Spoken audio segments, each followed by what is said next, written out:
maandalizi kwa upande wa wachezaji. Amezungumza hapa mwalimu kwa upande wake, lakini tamani kusikia nyinyi wachezaji mmejiandaje kuelekea mchezo huu, kizingatia kwamba ni mchezo mkubwa kwelikweli ndani ya ligi kuu ya NBC Mzizima Dabi.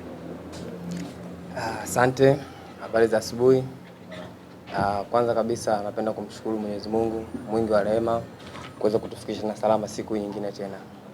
Sisi kama wachezaji kwa upande wetu tunamshukuru Mwenyezi Mungu kwamba tumetoka Singida, tumepata matokeo na tumesafiri salama pia kufika Dar es Salaam, na tumefanya mazoezi yetu ya kwanza jana na leo tunaenda kufanya mazoezi yetu ya mwisho kuelekea katika mchezo wa kesho. Kwa sisi kama wachezaji tunajua umuhimu wa mechi ya kesho, ni tunacheza na Simba ambao ni timu kubwa. Kwa hiyo sisi kama wachezaji tunajua ni advantage kubwa sana kwa upande wetu sisi kuonyesha kile ambacho mwalimu anatufundisha kila siku katika uwanja wa mazoezi. Sawa, nikaribishe maswali kwa mchezaji. Kwamba michezo miwili ya tulikutana nao nyuma tulikuwa vizuri pia, na tunaamini pia kupitia mchezo wa kesho tutafanya vizuri, kwa sababu mwalimu katika michezo ambayo mingine imepita mwalimu alishaona kwamba tumeteleza sehemu gani na tumefanya vizuri sehemu gani, na tumerekebisha katika kila idara ambayo wenyewe walimu wanaona. Kwa sisi kwa upande wetu na tunaomba tu Mwenyezi Mungu hiyo siku ya kesho aweze kutuamisha salama, na tutatoa kile kilichokuwa bora katika upande wetu sisi kama wachezaji na benchi la ufundi kama mwalimu aliposema. Huwa mnazungumza nini mkiwa na wachezaji wenzako kutokana na bora wa Simba hivi sasa kwenye mchezo huu? Waga tunazungumza mambo mengi kwa sababu tunajua Simba ni timu kubwa na sisi kama Azam tunajiandaa kucheza na timu kubwa kama hizi. Kwa hiyo hata sisi wenyewe pia sisi ni timu kubwa.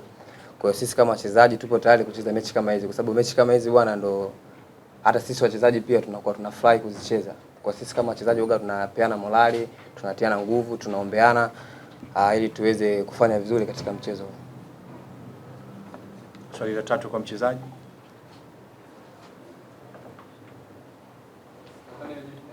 Michezo mitatu dhidi ya Simba katika michuano yote mkiwa mmepata matokeo mazuri. Hii inawapa tafsiri gani katika mchezo wa siku kesho? Kwa upande sisi hapa inatupa tafsiri nzuri, japokuwa kwamba tulipocheza na michezo hii mingine iliyopita hakuwa mwalimu huyu ambaye amekuja sasa hivi.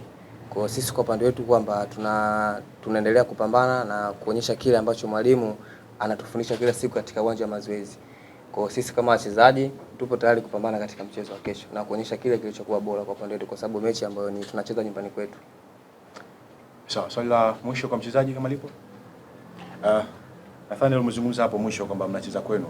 Sasa ni wakati wa kuongea na mashabiki wa Azam FC kuelekea mchezo wa kesho dhidi ya Simba. Ni kweli tuna mechi kama 4 hivi 5 hatujacheza uwanja nyumbani, na sisi kama wachezaji tunawaomba mashabiki wetu waweze kujitokeza kwa wingi kutusupport, maana support yao ni muhimu sana, kwa sababu mechi ya kesho tuko nyumbani. Kwa hiyo tunawakaribisha sana kuja kutusupport kwa wingi na kuja kujionea kesho